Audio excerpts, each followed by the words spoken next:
So let's get this done. Let's get this done. And you know, I'm not here to tell you what's in your best interest, but I am here to say that the decision you make, the work you put into it, will impact people who you may never meet, people who may never know your names, but because of what you have done and are prepared to do, their lives will forever be better. When we look at this slogan, that's about health, it's about jobs, it's about justice. That represents some of the most important voices in America that must be heard, cannot be overlooked. Raphael and John will do that. They will do that. This will not be easy. And it is within our power to change the course of the history of this country. Changing the balance in the United States Senate, which is what this election will do, will make all the difference about everything that they have talked to you about on this very stage this afternoon. As it relates to Medicare and Medicaid and expansion here in Georgia, it would expand coverage for over 500,000 people, 500,000 people, depending on the outcome of this election. Joe Biden and I are saying, look, in places like Columbus, up and down Georgia, we've got Title I funded schools, which are the schools in the neighborhoods with some of the lowest tax base. And because our system is still kind of messed up, we fund school districts based on the tax base of a community, which of course means that in those communities that have the highest needs, they often have the fewest resources. We got to deal with that. One of the ways Joe and I intend to do that is to triple Title I funding.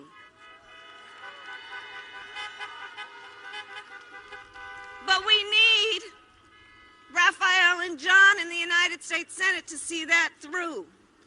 We are talking about respecting the need of all Americans to have economic health and well-being in a way that they have the dignity of being able to raise their families knowing that their hard work pays off.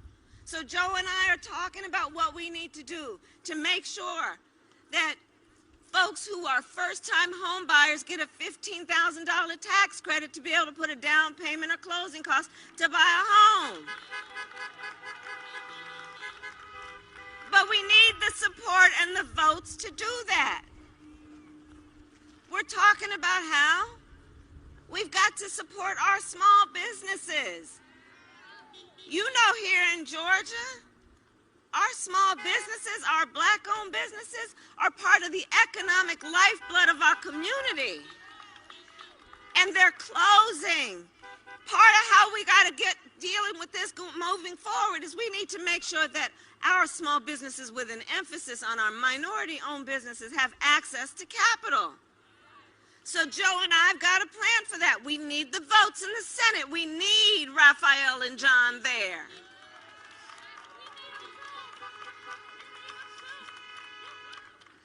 When we're talking about what we need to do as it relates to equal justice under law, those words are inscribed in that beautiful marble building called the United States Supreme Court.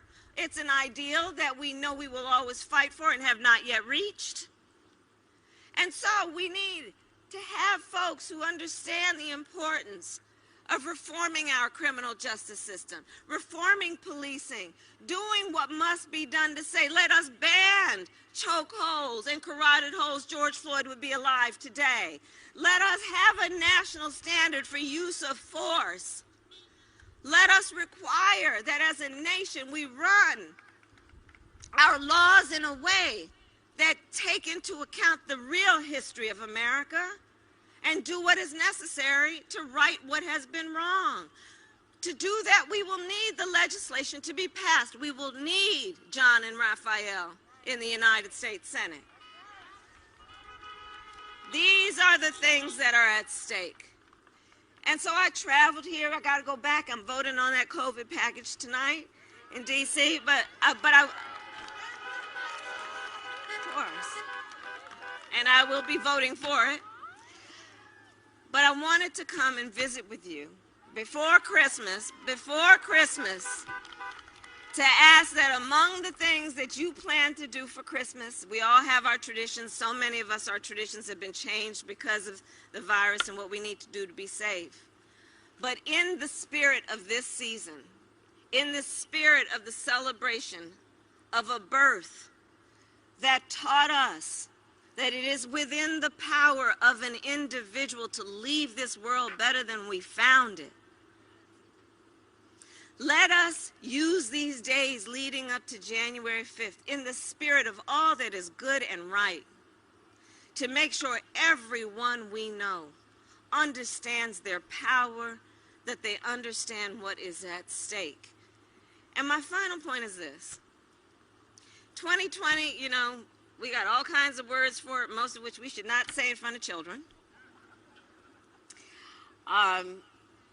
And like I said, I think 2020 will truly be over on January 5th. And that being said, Columbus, this moment will pass. This moment will pass. This moment of loss, this moment of so many crises hitting so hard, it will pass.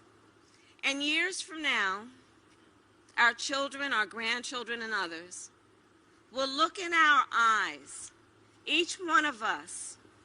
They'll look in our eyes and they will ask us, where were you at that moment in time? Where were you? And what I know we all will be able to tell them is so much more than just how we felt at this moment. We will tell them what we did.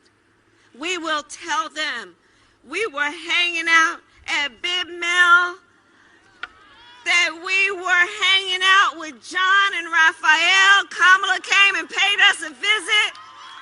We will tell them that we organized, that we reminded people to vote early, and we will tell them we elected the next senators to the United States Senate. That is what we will tell them. Thank you, Columbus.